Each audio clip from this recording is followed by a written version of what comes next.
ኢትዮጵያ በአባይ ወንዝ ላይ ያስገነባችው የኤሌክትሪክ ኃይል ማመንጫ የህዳሴ ግድብ በቅርቡ የሙከራ ኃይል ማመንጨት እንደሚጀምር ተገለጸ።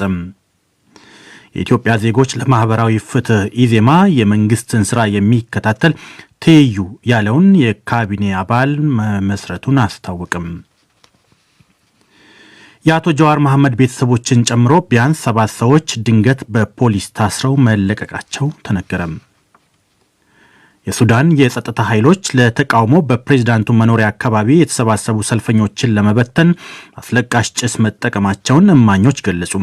ዘገባዎች እንደሚያመለክቱት በሺዎች የሚገመቱ ሱዳናውያን በመላው ሀገሪቱ ወታደራዊውን አስተዳደር በመቃወም አደባባይ መውጣት ቀጥለዋል። በየመን ስልታዊቷ የማሪብ ከተማ አቅራቢያ በተደረገ አዲስ ውጊያ ከሁለቱም ወገኖች 200 ያህል ተዋጊዎች መገደላቸውን የወታደራዊና የሕክምና ምንጮች አስታወቁም። ከተገደሉት ውስጥ 125ቱ የሁቲ አማጽያን ተዋጊዎች ናቸው ተብሏል። ዜናውን በዝርዝር ኢትዮጵያ በአባይ ወንዝ ላይ ያስገነባችው የኤሌክትሪክ ኃይል ማመንጫ የህዳሴ ግድብ በቅርቡ የሙከራ ኃይል ማመንጨት እንደሚጀምር ተገለጸ። በጠቅላይ ሚኒስትር ጽህፈት ቤት የግድቡና የድንበር ተሻጋሪ ወንዞች ጉዳይ አማካሪ ዶክተር ኢንጂነር ስለሺ በቀለ ግድቡ በጥቂት ሳምንታት ውስጥ ኃይል እንደሚያመነጭ ባለፈው ህዳር አስታውቀው ነበር። ግድቡ ለመጀመሪያ ጊዜ 700 ሜጋዋት የኤሌክትሪክ ኃይል እንደሚያመነጭ ነው የተገለጸው። የውሃና ኃይል ሚኒስቴር ባለስልጣናት እንደሚሉት ግድቡ በመጀመሪያ የሚያመነጨው ኃይል በሀገር ደረጃ ከሚፈለገው 20 በመቶውን ይሸፍናል። ኢትዮጵያ የግድቡን ሁለተኛ የውሃ ሙሌት ባለፈው ዓመት ክረምት ላይ አጠናቃለች። ዶክተር ኢንጂነር ስለሺ እንዳሉት የግድቡ ግንባታ 82 በመቶ ተጠናቋል። ግንባታው በአጠቃላይ ሲጠናቀቅም 5250 ሜጋዋት የኤሌክትሪክ ኃይል እንደሚያመነጭ ይገመታል። የህዳሴ ግድብ አፍሪካ ውስጥ ከተገነቡት ሁሉ ትልቁ የኤሌክትሪክ ኃይል ማመንጫ ግድብ መሆኑ ይነገራል። የግድቡ ግንባታ ኢትዮጵያ ከሱዳንና ግብጽ ጋር እያወዛገበ ነው። በተለይ ግብጽ ግድቡ በመገንባቱ ወደ ግዛቷ የሚፈሰው የውሃ መጠን ይቀንስብኛል በሚል ስጋቷን ስትገልጽ ኢትዮጵያ በበኩሏ ፕሮጀክቷ ሌሎች የተፋሰሱን ሀገራት እንደማይጎዳ አበክራ ታሳስባለች። ውዝግቡን ለመፍታት ሶስቱ ሀገራት በተደጋጋሚ ቢደራደሩም እስካሁን ከአግባቢ ስምምነት ላይ አልደረሱም። የኢትዮጵያ ዜጎች ለማህበራዊ ፍትህ ኢዜማ የመንግስትን ስራ የሚከታተል ethio ያለውን የካቢኔ አዋቅሮ ወደ ስራ ማስገባቱን አስታወቀም። ካቢኔው ከመንግስት ethio የዕለት ተዕለት የሚኒስትር መስሪያ ቤቶችን ስራ ከመከታተል የፖሊሲ ንድፍ ሐሳቦችን እስከ መቅረጽ ኃላፊነት እንደተጣለበት ፓርቲው ዛሬ ባወጣው መግለጫ አመልክቷል። ፓርቲው 22 አባላት ያሉት ethio ካቢኔ በመመስረቱም ከምርጫ ሰሞን እንቅስቃሴ ባሻገር የዕለት ተዕለት መንግስታዊ ስራዎችን ለመከታተልና በቀጣይ ለማሟያ ምርጫ ራሱን ለማዘጋጀት እንደሚያግዘው የፓርቲው የethio ካቢኔ ጸሐፊ አቶ ይመስገን መሳፍንት ለአዲስ አበባ ወኪላችን ሰለሞን ሙጬ ነግረዋል። ዲሞክራሲው እንዲስፋፋ የኛ ድምጽ እንዲሰማ የዜማ ብቻ ሳይሆን የግፉአን ብዙ ድምጻቸው ያልተከበረላቸው ሰዎች ድምጽ እንዲሰማ በማድረግ የቃል አቀባይነት ስራ በመስራት ነው ዲሞክራሲያዊ ለውጥ ላይ ሚና አለው የምንለው ማለት ነው። የethio ካቢኔ የፓርቲውን አጠቃላይ መግለጫና እንቅስቃሴ የተመለከተውን ዜና መጽሔታችን ዝርዝር ይዟል። የአቶ ጀዋር መሐመድ ቤተሰቦችን ጨምሮ ቢያንስ 7 ሰዎች ድንገት በፖሊስ ታስረው መለቀቃቸው ተነገረም። አዲስ አበባ ፖሊስ ትናንት ማለዳ ከቤታቸው የወሰዳቸው የአቶ ጀዋር መሐመድ ቤተሰቦችን ጨምሮ በቤት ውስጥ የነበሩ ሌሎች 7 ሰዎች ገደማ እንደሆኑ ከአቶ ጀዋር መሐመድ ጠበቆች አንዱ አቶ ቱሊ ባይሳ ለዶቼ ቬለ ተናግረዋል። ፖሊስ ለሰዓታት አስሮ የለቀቃቸው የአቶ ጀዋር መሐመድ እህቶች ራቢያና ሚሻ ሲራጅ መሐመድን ጨምሮ የግል ሐኪማቸው ዶክተር ኢሊሊ ጀማል እንደሚገኙበትም ጠቅሰዋል። ፖሊስ ለምን በቁጥጥር ስር እንዳዋላቸው እንዳላወቁ የገለጹት አቶ ቱሊ በቁጥጥር ስር ያዋሉትም ያለ ፍርድ ቤት ትዕዛዝ መሆኑን ገልጸዋል።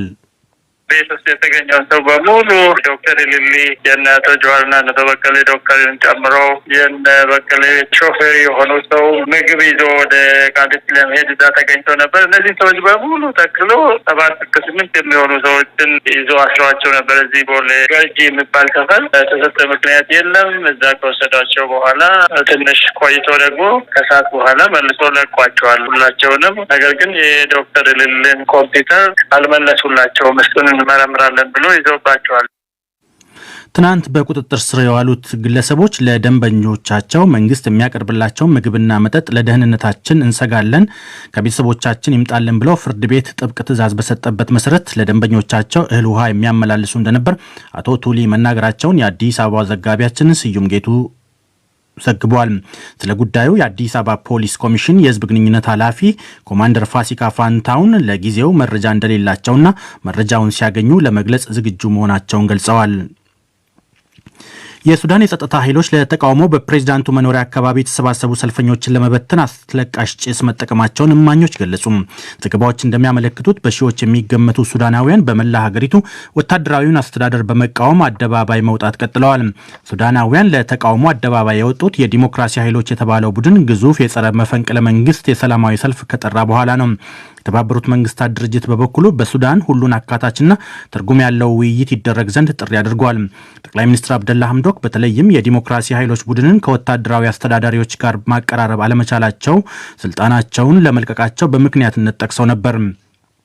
ጠቅላይ ሚኒስትሩን ገፍቶ ከስልጣን ያሰናበተው የሱዳን የዲሞክራሲያዊ ኃይሎች ንቅናቄ ግን ዛሬ በድጋሚ ግዙፍ ሰላማዊ ሰልፍ በመላው ሀገሪቱ እያካሄደ ይገኛል።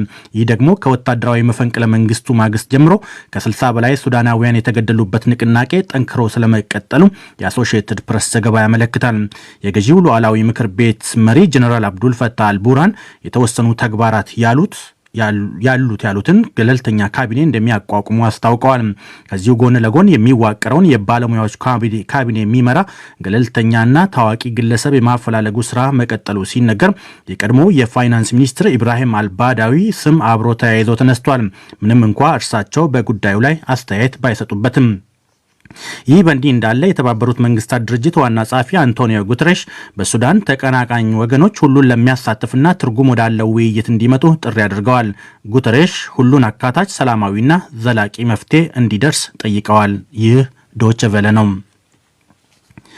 በየመን ስልታዊቷ የማሪብ ከተማ አቅራቢያ በተደረገ አዲስ ውጊያ ከሁለቱም ወገኖች ከ200 በላይ ተዋጊዎች መገደላቸውን የወታደራዊና የሕክምና ምንጮች አስታወቁም።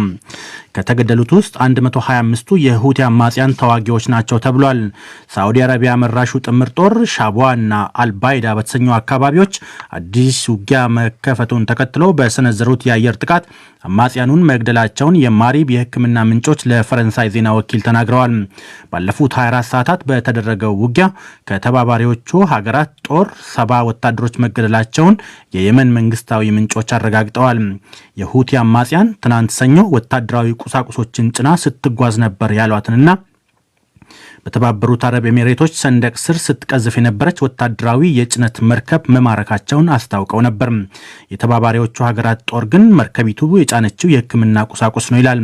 ባለፉት ጥቂት ሳምንታት የጥምር ጦሩ በአማጽያኑ ይዞታዎች ላይ የአየር ጥቃት ሲያደርሱም፣ በአንጻሩ አማጽያኑ በሳዑዲ አረቢያ በተመረጡ ኢላማዎች ላይ የሰው አልባ አውሮፕላን ጥቃት አድርሰዋል።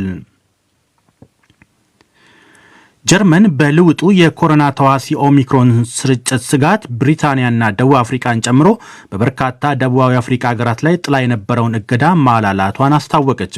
እገዳው ከተነሳላቸው 9 ሀገራት ወደ ጀርመን የሚጓዙ ሰዎች ጀርመን ከደረሱ በኋላ ለ14 ቀናት ተለይተው መቆየት እንደሚጠበቅባቸው ተነግሯል።